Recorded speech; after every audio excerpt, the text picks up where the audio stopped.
Nah, sebelum kita pergi ke masa lalu, kita bakal bahas dulu nih, apa sih Kerajaan Tarumanegara itu? Kerajaan Tarumanegara adalah kerajaan kuno yang berkuasa di wilayah Pulau Jawa bagian barat dari abad ke-4 hingga ke-7 Masehi. Kerajaan ini didirikan oleh Jayasingawarman pada tahun 358 Masehi dan mencapai masa kejayaan di bawah kepemimpinan Purnawarman. Mari kita melihat sejarah Tarumanegara.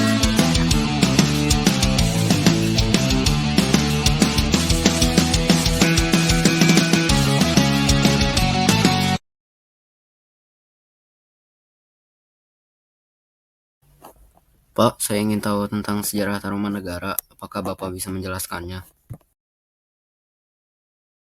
Sejarah dan asal-usul Tarumanegara. Purwadi mengungkapkan bahwa berdasarkan naskah Wangsakerta, Tarumanegara didirikan oleh Raja Diraja Guru Jayasingawarman pada tahun 358.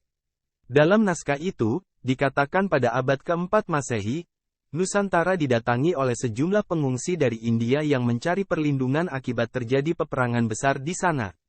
Umumnya pengungsi tersebut berasal dari daerah kerajaan Pallava dan Kalankaya di India. Salah satu rombongan pengungsi tersebut dipimpin oleh seorang maharesi yang bernama Jayasingawarman.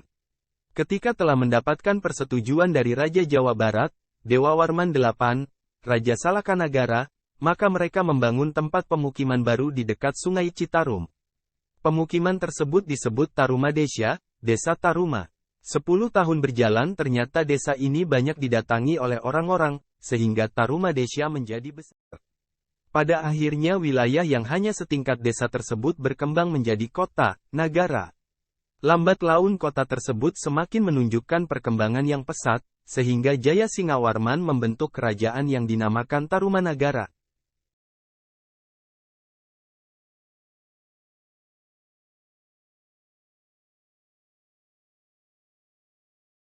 Pada masa pemerintahan Raja Purnawarman, Kerajaan Tarumanegara mencapai puncak kejayaannya antara tahun 395 hingga 434 Masehi.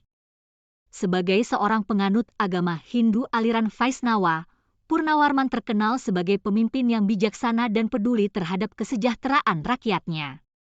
Ia berhasil membangun ibu kota baru pada tahun 397 Masehi, bernama Sundapura, yang kemudian menjadi asal mula kata Sunda.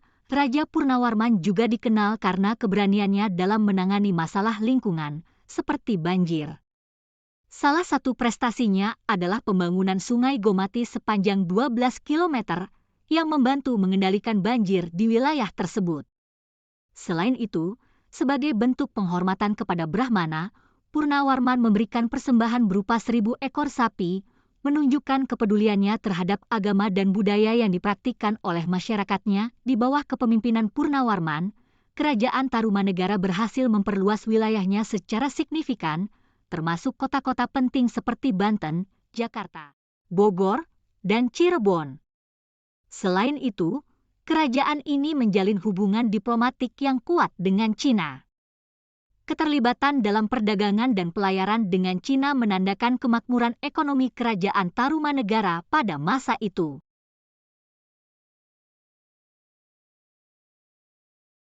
Masa pemerintahan Tarumanegara berlangsung relatif lama, tapi pada akhirnya saat abad ke-7 Masehi, Tarumanegara menjadi titik akhirnya. Raja terakhir yaitu Tarusbawa. Beliau adalah menantu dari Raja Linggarwarman, sayangnya tidak berhasil untuk mengangkat derajat kerajaan Tarumanegara. Keputusannya untuk meninggalkan Tarumanegara dan mendirikan kerajaan lain yaitu Kerajaan Galuh di sekitar Cirebon menjadi pukulan fatal bagi kelangsungan kerajaan, salah satunya membawa ketidakstabilan dalam pemerintahan. Kefatalan yang dibuat oleh Tarusbawa dimanfaatkan oleh Dapunta Hyang dari Sriwijaya untuk melancarkan serangan besar-besaran ke Jawa. Serangan tersebut tidak hanya menyebabkan runtuhnya Tarumanegara tetapi juga memecahnya menjadi kerajaan-kerajaan kecil seperti Kerajaan Galuh dan Kerajaan Sunda. Akhirnya, Tarumanegara runtuh akibat serangan Sriwijaya dan terpecah menjadi berbagai kerajaan kecil. Kerajaan Tarumanegara memiliki beberapa peninggalan yaitu berupa prasasti. Terdapat 3 prasasti yang ada di Kerajaan Tarumanegara. Dari yang pertama yaitu Prasasti Tugu. Prasasti Tugu. Salah satu prasasti peninggalan Kerajaan Tarumanegara adalah Prasasti Tugu. Prasasti ini berada di kawasan Kampung Batu Tumbuh, Kelurahan Tugu, Koja, Jakarta Utara. Adapun pembuatan prasasti tersebut diperkirakan pada masa kepemimpinan Raja Purnawarman di abad ke-10 M. Dalam prasasti tersebut, bahasa yang digunakan adalah Sanskerta dengan huruf Pallawa.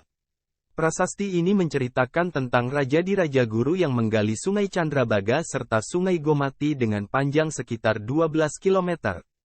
Prasasti peninggalan Kerajaan Tarumanegara berikutnya adalah Prasasti Kebon Kopi yang terletak di kawasan Desa Ciarutan Ilis, Kecamatan Cibungbulang, Kabupaten Bogor.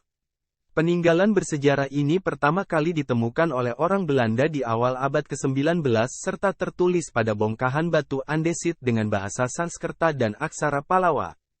Jenis prasasti peninggalan Kerajaan Tarumanegara selanjutnya adalah Prasasti Ciarutan yang terletak di Desa Ciarutan, Cibungbulang, Bogor.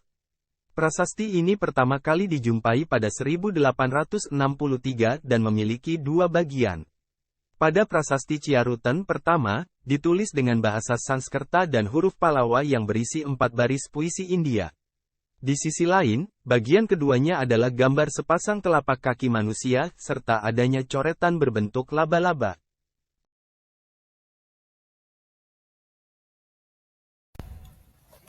Gimana guys? Udah tahu sejarah Tarumanegara?